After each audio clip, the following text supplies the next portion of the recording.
Class को start करते हैं हम लोग। तो पिछले क्लासेस में हमने पढ़ा था types of solution, types of solution था उसमें, टाइप्स ऑफ सॉल्यूशन। और उसमें हमने पढ़ा था कि जो टाइप्स ऑफ सॉल्यूशन होता है वो कितने टाइप के होते हैं, 3 टाइप के होते हैं। कितने टाइप के होते हैं, तो 3 टाइप के होते हैं। कौन कौन सा, नो सॉल्यूशन, नो सॉल्यूशन होता था, नो सॉल्यूशन। उसके बाद होता था infinitely many solution, infinitely many solution, infinitely many solution. उसके बाद हम लोग क्या पढ़े थे, यूनिक सॉल्यूशन। क्या पढ़े थे, यूनिक सॉल्यूशन। ठीक है फ्रेंड्स। तो अभी इससे हम लोग रिलेटेड जो एग्जांपल्स होता है इसको हम लोग देखेंगे। ठीक है, अभी इससे रिलेटेड हम लोग क्या करेंगे, एग्जाम्पल देखेंगे। क्योंकि उस क्लास में मैं प्रीवियस क्लासेस में मैं बताया था कि जो एग्जाम्पल्स होते हैं या फिर क्वेश्चन जो होते हैं, क्वेश्चन को देखकर हम लोग कैसे इस चीज़ को पता लगा सकते हैं कि उसका नो सॉल्यूशन होगा, इनफाइनाइटली मेनी सॉल्यूशन होगा या फिर यूनिक सॉल्यूशन होगा। ठीक है, तो मैं आप लोग के लिए बताया था क्या कि if A1/A2 is equal to होगा B1/B2 is equal to C1/C2, sorry not equal to C1/C2 होता है, तो इसका क्या होता है, नो सॉल्यूशन होगा। मतलब जब इसको सॉल्यूशन हम लोग करेंगे तो इसका सॉल्यूशन नहीं हो पाएगा। ठीक है, उसके बाद इनफाइनाइटली मेनी सॉल्यूशन के लिए मैं क्या बताया था कि A1/A2 is equal to B1/B2 also is equal to C1/C2 हो जाता है। क्या होता है, इनफाइनाइटली मेनी सॉल्यूशन होता है। ठीक है, और यूनिक सॉल्यूशन के लिए क्या बताया था कि A1/A2 इज इक्वल टू हो जाए B1/B2, sorry not equal to हो जाए B1/B2 का, तो ये होता है यूनिक सॉल्यूशन। ठीक है, अब हम लोग इसको एग्जाम्पल के थ्रू समझेंगे कि आखिर किस वे में रहेगा। ठीक है, तो आप लोग को बताए थे क्या कि जो फॉर्म होता है लीनियर इक्वेशन इन 2 वेरिएबल्स का, 2 वेरिएबल्स का जो फॉर्म होता है वो क्या होता है, तो ये होता है A1x plus B1y plus C1 is equal to 0, A2x plus B2y plus C2 is equal to 0। ये इक्वेशन फर्स्ट होता था, ये फर्स्ट होता था और ये सेकेंड होता था हमारा, यही ना। तो फर्स्ट इक्वेशन में जो x का कोफिशिएंट होता है वो A1 होता है, y का कोफिशिएंट होता है वो B1 होता है और C1 तो कांस्टेंट टर्म है। ठीक है, और सेकेंड इक्वेशन में जो x का कोफिशिएंट होता है उसको A2 बोलते हैं, y का कोफिशिएंट को B2 और C2 इसमें बोलते हैं, इसके कांस्टेंट टर्म को। ठीक है, आइए इससे रिलेटेड मैं एक एग्जांपल्स नो सॉल्यूशन से रिलेटेड, इनफाइनाइटली मेनी सॉल्यूशन से और यूनिक सॉल्यूशन से लेकर हम लोग चेक करेंगे कि क्या इसके जो सॉल्यूशन होगा नो सॉल्यूशन होगा, इनफाइनाइटली मेनी सॉल्यूशन होगा या फिर यूनिक सॉल्यूशन होगा। ठीक है फ्रेंड्स, आइए देखते हैं। तो यहाँ पर है एग्जाम्पल्स ऑफ जो होता है क्या, एग्जाम्पल्स ऑफ जो होता है सॉल्यूशन हम लोग देखने वाले हैं। ठीक है फ्रेंड्स, तो आइए देखते हैं हम लोग। फर्स्ट ऑफ ऑल लेते हैं एग्जाम्पल नो सॉल्यूशन का। ठीक है, कि आखिर जो होता है नो सॉल्यूशन कैसे होगा। तो नो सॉल्यूशन के लिए मैं एग्जाम्पल क्या ले सकता हूँ, अच्छा x minus y minus 6 is equal to 0, ये हो गया फर्स्ट इक्वेशन का। सेकेंड इक्वेशन में हम लोग ले सकते हैं 2x minus 2y plus 2 is equal to 0, ये हो गया सेकेंड इक्वेशन। ठीक है, इसी टाइप का आपको इक्वेशन दिया रहेगा, आपको बताना है कि किसका नो सॉल्यूशन होगा, किसका इनफाइनाइटली मेनी सॉल्यूशन होगा या किसका यूनिक सॉल्यूशन। ठीक है, ये फर्स्ट टाइप का क्वेश्चन पूछेगा। सेकेंड टाइप का क्वेश्चन पूछेगा कि चेक वेदर द सॉल्यूशंस, मतलब कौन सा सॉल्यूशन होगा, no solution, infinitely many solution और unique solution. If the given equations are in unique solution. ठीक है, अगर गिवन इक्वेशन जो होगा अगर यूनिक सॉल्यूशन हो रहा है तो आपको उसको क्या करना है, वैल्यू फाइंड करना है। क्या करना है, वैल्यू फाइंड करना है, क्योंकि यूनिक सॉल्यूशन में ही वैल्यू को फाइंड किया जा सकता है कि उसमें एक एक वैल्यू मिलता है, एक्स का वैल्यू मिलेगा एक और अगला वाई का वैल्यू मिलेगा। ठीक है फ्रेंड्स, अदर में तो कोई पॉसिबल है नहीं, इसमें इनफाइनाइटली मेनी सॉल्यूशन मिलेगा। ठीक है, और इसमें नो ही सॉल्यूशन है। चलिए आइए एक एग्जांपल के थ्रू हम लोग समझते हैं। ठीक है, तो एग्जांपल मैंने ले लिया है। अब इसको हम लोग फर्स्ट ऑफ ऑल करेंगे, चेक करेंगे। कैसे चेक करेंगे, अभी मैंने बताया ना, इसके थ्रू हम लोग चेक करेंगे कि A1/A2 इज इक्वल टू, तो यहाँ पर देखिए कोफिशिएंट ऑफ x जो होता है फर्स्ट इक्वेशन का जो कोफिशिएंट ऑफ x होता है वो क्या होता है, वो A1 होता है। तो A1 यहाँ पर कोई कुछ नहीं कोफिशिएंट में, तो यहाँ पर 1 है, इसके भी कोफिशिएंट में कुछ नहीं तो 1 है, तो ये क्या हो जाएगा A1/A2, मतलब सेकेंड इक्वेशन का कोफिशिएंट x का 2 हो जाएगा। उसके बाद B1/B2 मतलब कोफिशिएंट ऑफ y और by coefficient of second equation of y, तो ये भी हो जाएगा 1/2। उसके बाद कांस्टेंट टर्म तो -6/2 हो गया। तो हम लोग देख रहे हैं कि ये वाला जो a1/a2 इज इक्वल टू है but b1/b2 not equal to है c1/c2 का, और यही तो हमको चाहिए क्योंकि नो सॉल्यूशन का जो फॉर्म होता है वो क्या कहता है कि a1/a2 इक्वल होना चाहिए b1/b2 का और नहीं इक्वल होना चाहिए किसका, c1/c2 का। तो ये हमारा सॉल्यूशन हुआ कि इसका जो सॉल्यूशन होगा क्या होगा, इस इक्वेशन का अगर सॉल्यूशन होगा तो क्या होगा, तो नो सॉल्यूशन होगा। क्या होगा, नो सॉल्यूशन होगा। ठीक है फ्रेंड्स, इसका जो सॉल्यूशन होगा वो क्या होगा, नो सॉल्यूशन में जाएगा। ठीक है, अब आइए हम लोग बात करते हैं इनफाइनाइटली मेनी सॉल्यूशन के लिए।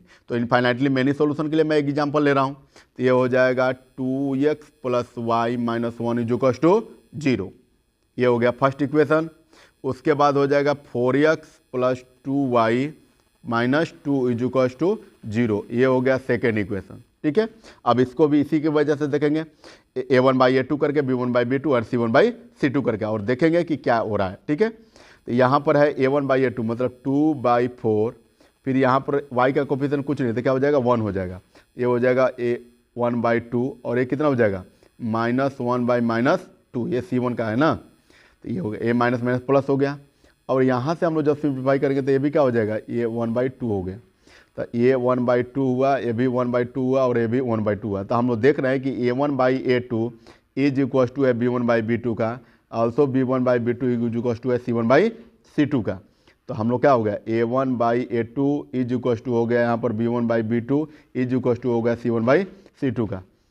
तो ये जो होता है हमारा क्या होगा, इनफाइनाइटली मेनी सॉल्यूशन होगा। मतलब इसका इनफाइनाइटली मेनी सॉल्यूशन का मतलब होता है कि बहुत ज़्यादा, मतलब जितना सॉल्यूशन आप करना चाहेंगे उतना सॉल्यूशन होगा। ठीक है फ्रेंड्स, जितना सॉल्यूशन करना चाहेंगे उतना सॉल्यूशन इस इक्वेशन, दोनों इक्वेशन का जो होता है आपको मिलेगा। ठीक है, अब आते हैं हम लोग बात करेंगे यूनिक सॉल्यूशन का। यूनिक सॉल्यूशन के लिए भी एक एग्जांपल ले रहे हैं। तो इसमें क्या होता है कि ये कहता है कि a1/a2 नॉट इक्वल टू होना चाहिए b1/b2 का, तब ये यूनिक सॉल्यूशन मतलब 1 सॉल्यूशन मिलेगा। ठीक है, तो आइए देख लेते हैं इसको भी। तो a1/a2 के लिए मैं एग्जांपल ले रहा हूँ। तो एग्जांपल में क्या हो सकता है, x + 3y - 6 = 0। ये हो गया फर्स्ट इक्वेशन।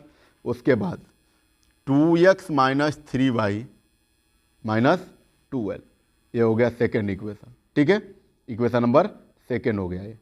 ठीक है, अब इसमें हम लोग देखते हैं कि a1/a2, तो ये इसका कोफिशिएंट कुछ नहीं तो 1/2 हो जाएगा, तो ये हो गया 1/2। ये हो गया 3/3 मतलब 1/1 हो गया, और ये हो गया -6/-12। ठीक है, तो हमको बेसिकली c1/c2 से तो कोई मतलब है नहीं, क्योंकि फर्स्ट हमको देखना है a1/a2 not equal to b1/b2 का है कि नहीं। तो हमने यहाँ पर देखा कि a1/a2 नॉट इक्वल टू क्या है, b1/b2 का, क्योंकि ये तो कट के 1 हो जाएगा, मतलब 1/2 इज इक्वल टू 1/1, ये जो इक्वल में नहीं है। a1/a2 हियर इज क्या है, a1/a2 not equal to b1/b2 का।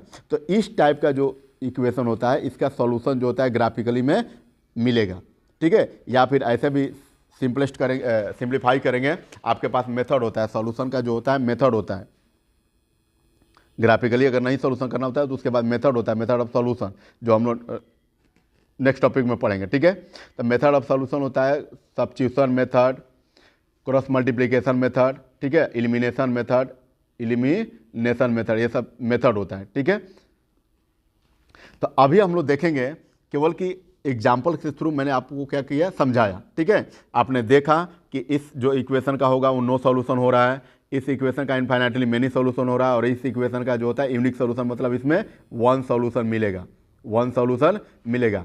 आज जब भी आपको सॉल्यूशन करने को कहेगा, क्वेश्चन जो देगा कि find the value of x and y, या जो भी वेरिएबल रहेगा, ठीक है, m और n रहेगा, जो भी वेरिएबल मतलब रहेगा उसका वैल्यू फाइंड करने के लिए कहेगा, तो वो इक्वेशन आप लोग देखेंगे कि सॉल्यूशन जो होता है यूनिक सॉल्यूशन को बिलोंग करेगा।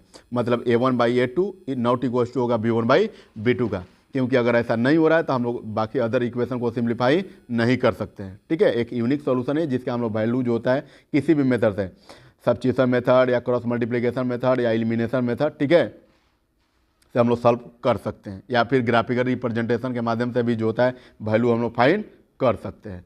अब हमारा जो नेक्स्ट टॉपिक होता है, अब हमने तो इसको देख लिया सिंप्लीफाई के माध्यम से, एग्जांपल के थ्रू देख लिया कि a1/a2 अगर नहीं बराबर होगा b1/b2 का तो यूनिक सॉल्यूशन होगा। a1/a2 मतलब तीनों इक्वल होगा तो होगा इनफाइनाइटली मैनी सॉल्यूशन, और a1/a2 इज इक्वल टू हो जाएगा b1/b2 का तो नो सॉल्यूशन में चला गया। अब हम लोग इसी का ग्राफिकल रिप्रेजेंटेशन करके देखेंगे। क्या करेंगे? ग्राफिकल रिप्रेजेंटेशन के थ्रू हम लोग समझेंगे कि क्या इसका जो ग्राफिकल रिप्रेजेंटेशन हो रहा है, आखिर कैसे हम लोग कह सकते हैं कि इनफाइनाइटली मेनी सॉल्यूशन होगा, या फिर इसका नो सॉल्यूशन होगा, या इसका यूनिक सॉल्यूशन होगा। ठीक है, जब ग्राफिकल रिप्रेजेंटेशन देखेंगे तो आइए हम लोग बात करते हैं कि ग्राफिकल रिप्रेजेंटेशन के हेल्प से हम लोग इक्वेशन जो होते हैं उसको कैसे सॉल्व कर सकते हैं। तो नेक्स्ट टॉपिक है हमारा ग्राफिकल रिप्रेजेंटेशन। ठीक है फ्रेंड्स, नेक्स्ट टॉपिक हमारा है ग्राफिकल रिप्रेजेंटेशन। तो ग्राफिकल रिप्रेजेंटेशन में अभी हमने देखा कि नो सॉल्यूशन यहाँ पर लिखा हुआ है, तो नो सॉल्यूशन के लिए क्या होगा? इसका मतलब ये दोनों इक्वेशन होगा। देखिए ये इक्वेशन फर्स्ट का सॉल्यूशन होता है, मार्कर मैं चेंज कर दे रहा हूँ। ये जो इक्वेशन होता है ये फर्स्ट का हो सकता है और ये जो होता है सेकंड का होता है। तो हमने देखा कि फर्स्ट इक्वेशन और सेकंड इक्वेशन का दोनों का जो ब्लाइंड ड्रॉ किए, ठीक है, वैल्यू को पुट करके, अभी नेक्स्ट टॉपिक में हम लोग डिस्कस करेंगे, एग्जाम्पल के द्वारा रिप्रेजेंटेशन भी करेंगे हम लोग। ठीक है, तो अभी हमने देखा कि फर्स्ट इक्वेशन और सेकंड इक्वेशन का दोनों का जो लाइन का डायग्राम होता है वो क्या हो गया? दोनों पैरेलल हो गया। ठीक है, मतलब अब यहाँ से दो बात यहाँ से और पता चला कि जब आपका a1/a2 is equal to b1/b2 और नॉट इक्वल टू c1/c2 होगा, तो जब ग्राफिकल रिप्रेजेंटेशन होगा, ये मल्टीपल चॉइस में क्वेश्चन पूछा जाता है कि when a1/a2 is equal to b1/b2 not equal to c1/c2 होगा, तो इसका ग्राफिकल जो रिप्रेजेंटेशन होगा वो कैसा होगा? तो देखिए नो कॉमन पॉइंट, ये कह रहा है कि नो कॉमन पॉइंट, मतलब कॉमन पॉइंट क्या हो रहा है? देख रहे हैं दोनों लाइन क्या हो गया? पैरेलल में चला गया। ठीक है, उसके बाद ग्राफिकल जो इसका रिप्रेजेंटेशन होता है, ग्राफिकल रिप्रेजेंटेशन जो होता है उसका क्या होता है? तो पैरेलल लाइन्स होता है। क्या होता है? पैरेलल लाइन्स होता है, क्योंकि पैरेलल लाइन्स अगर नहीं होगा तो इस सॉल्यूशन तो फिर तो मिल ही जाता है इसका, है कि नहीं? जब पैरेलल लाइन नहीं होता तो फिर तो सॉल्यूशन मिल ही जाता। ठीक है, और पैरेलल होने की वजह से इसका कोई सॉल्यूशन नहीं हुआ। यहाँ पर कह रहा है कि नो सॉल्यूशन, इसका जो सॉल्यूशन होगा वो क्या होगा? नो सॉल्यूशन में जाएगा, कोई सॉल्यूशन नहीं मिलेगा, ना एक्स का वैल्यू मिलेगा ना वाई का वैल्यू मिलेगा। ठीक है, या फिर कोई भी वेरिएबल यहाँ पर पुट करना चाहते हैं उसमें से किसी का वैल्यू नहीं मिलेगा।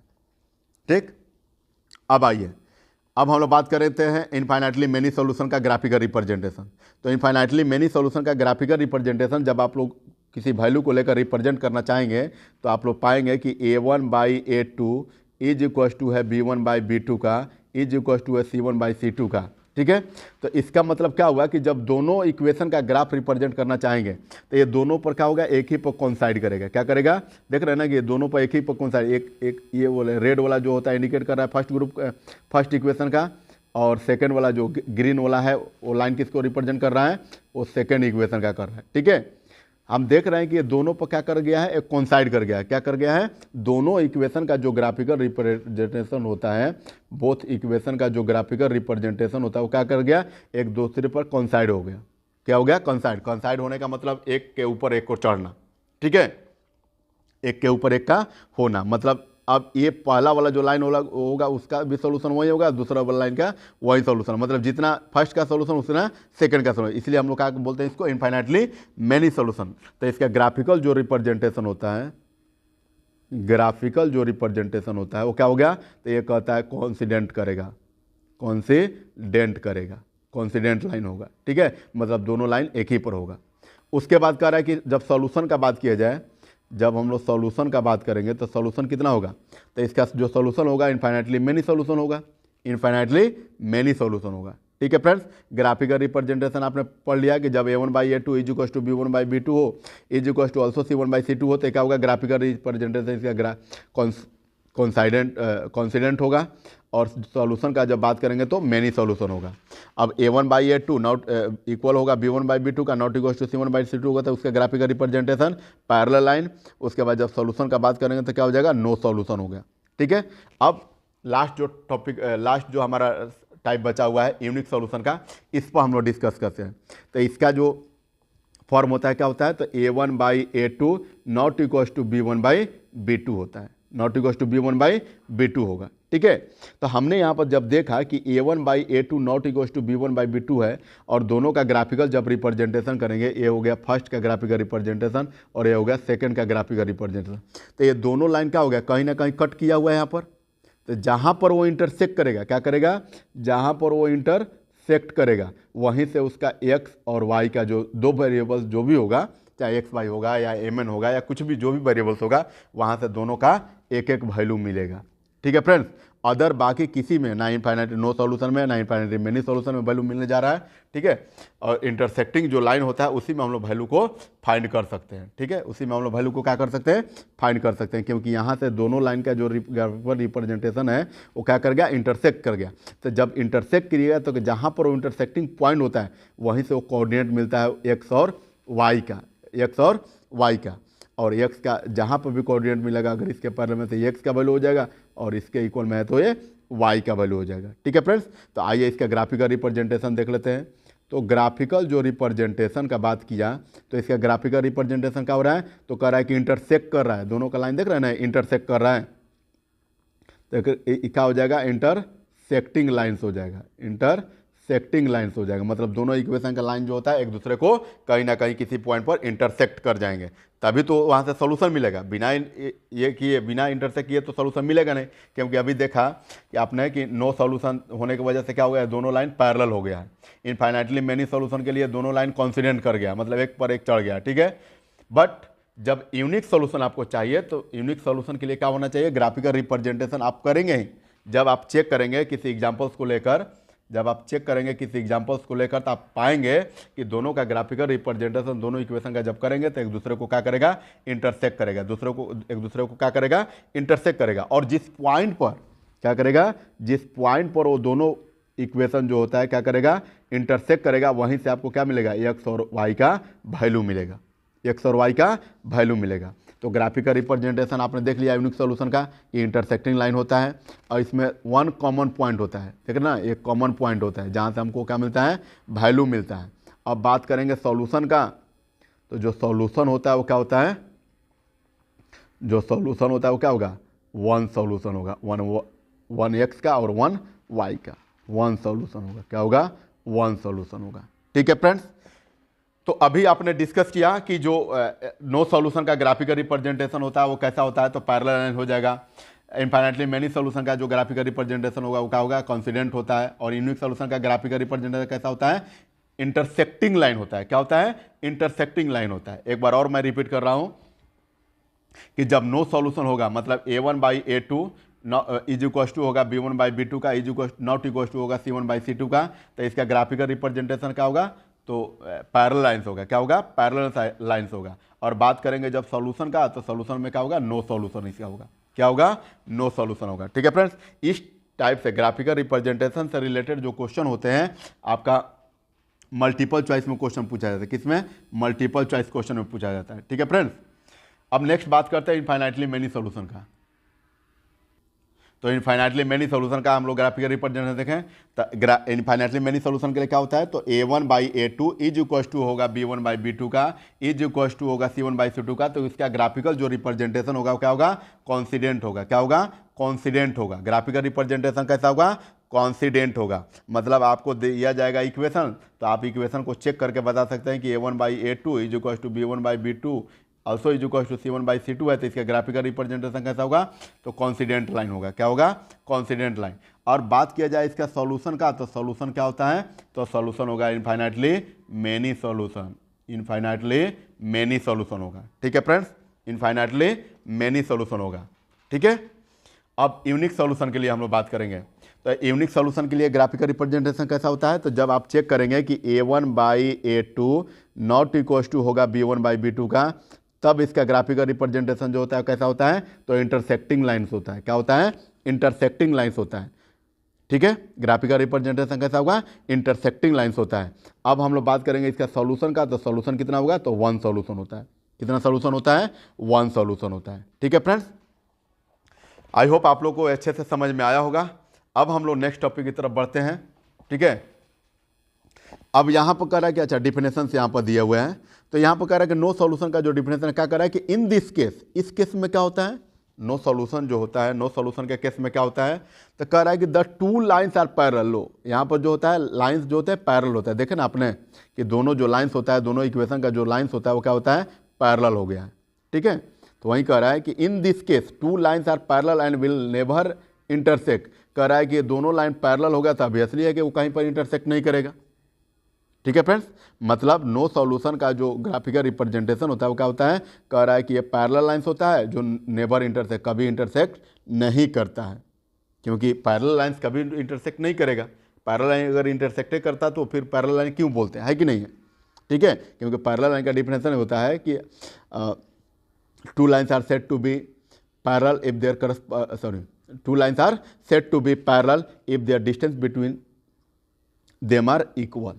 ये क्या कहता है, इक्वल। जब दोनों का बीच का डिस्टेंस जो होता है कहीं पर चेक किया जाए, अगर वो सेम हो तो वो क्या होता है, पैरेलल लाइंस होता है। वो क्या होता है, पैरेलल लाइंस होता है। ठीक है, जो नेवर इंटरसेक्ट करता है, कभी नहीं इंटरसेक्ट करेगा।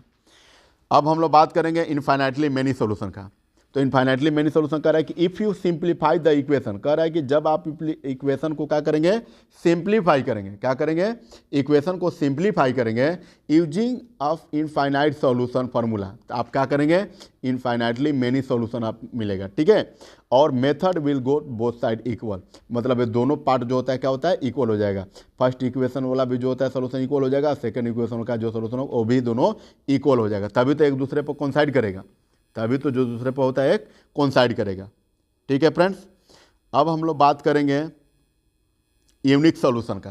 तो यूनिक सॉल्यूशन जो होता है क्या होता है, कह रहा है कि the point where the two line intersect. कह रहा है कि वैसे पॉइंट जहां पर दोनों लाइन का हो, इंटरसेक्ट किया हो। दोनों लाइन का मतलब आप लोगों को समझ में आ रहा है, इक्वेशन नंबर जो फर्स्ट का होता है और इक्वेशन नंबर जो सेकंड होता है उसका ग्राफिकल रिप्रेजेंटेशन, अगर वो दोनों इंटरसेक्ट कर गया तो जहां पर इंटरसेक्ट करता है वहीं क्या होता है, उसका सॉल्यूशन होता है। वहीं क्या होता है, उसका सॉल्यूशन होता है। यहाँ पर बात कर रहा है कि the point where the two point intersect, two lines intersect, कर रहा है कि वैसे पॉइंट्स जहाँ पर दोनों लाइन का ग्राफिकल रिप्रेजेंटेशन क्या हो जाए, इंटरसेक्ट कर जाए। क्या कर जाए, इंटरसेक्ट कर जाए। It is only the solution, वहीं क्या होता है, उसका सॉल्यूशन होता है। तो जिस पॉइंट पर करेगा तो उसका कोई ना कोई तो होगा। इधर इसके पैरेलल में देखा जाए तो x का वैल्यू मिलेगा, इधर के पैरेलल में देखा जाए तो क्या मिलेगा, y का वैल्यू मिलेगा। ठीक है, तो यहाँ से क्या मिला हमको, x और y का दो वैल्यू मिलेगा। ठीक है फ्रेंड्स, x और y का दो वैल्यू मिला। तो दो वैल्यू का मतलब वही ना हुआ कि एक सॉल्यूशन हुआ, एक क्या हुआ, एक सॉल्यूशन हुआ। ठीक है फ्रेंड्स, तो आई होप आप लोगों को क्लियरली समझ में आ गया होगा। अब हम लोग बात करेंगे कि सॉल्यूशन जो होते हैं, नेक्स्ट टॉपिक पर हम लोग बात करेंगे कि जो इसका सॉल्यूशन होता है वो हम लोग कैसे करेंगे। सॉल्यूशन जो होता है इसका हम लोग कैसे करेंगे, और एक एक सॉल्यूशन को मैं ग्राफिकल रिप्रेजेंटेशन के माध्यम से भी आप लोगों को बताऊंगा। ठीक है, ग्राफिकल रिप्रेजेंटेशन के माध्यम से भी बताऊंगा कि कैसे जो होता है नो सॉल्यूशन का ग्राफ जो होता है पैरेलल में चला जाता है, इनफाइनाइटली मेनी सॉल्यूशन का जो ग्राफ होता है कोइंसिडेंट कर जाता है, और क्या बोलते हैं उसको, यूनिक सॉल्यूशन का जो ग्राफ होता है वो कैसे जो होता है इंटरसेक्ट कर जाता है। ठीक है, ये सारी की सारी चीज़ों में आप लोग को प्रैक्टिकली करके दिखाऊंगा। ठीक है, प्रैक्टिकली करके दिखाऊंगा। और एक बात और फ्रेंड्स, ये जितने भी पैटर्न जो होता है हम लोग पढ़ रहे हैं ये सारे किस लिए है, तो IITG जो फाउंडेशन बैच है, IITG का जो फाउंडेशन बैच है उसके लिए इम्पोर्टेंस है। ठीक है, क्योंकि जो बेस होता है उसी को लिया गया है। आया बात समझ में। चलिए, तो आज हम लोग इतना ही तक डिस्कस करेंगे। नेक्स्ट के क्लासेस में हम लोग डिस्कस करेंगे solution of the linear equation, solution of linear equation, और सॉल्यूशन ऑफ लीनियर इक्वेशन जो होता है एक एक एग्जांपल्स के थ्रू हम लोग लेकर समझेंगे। ठीक है फ्रेंड्स, चलिए आज के लिए इतना ही। Thank you so much.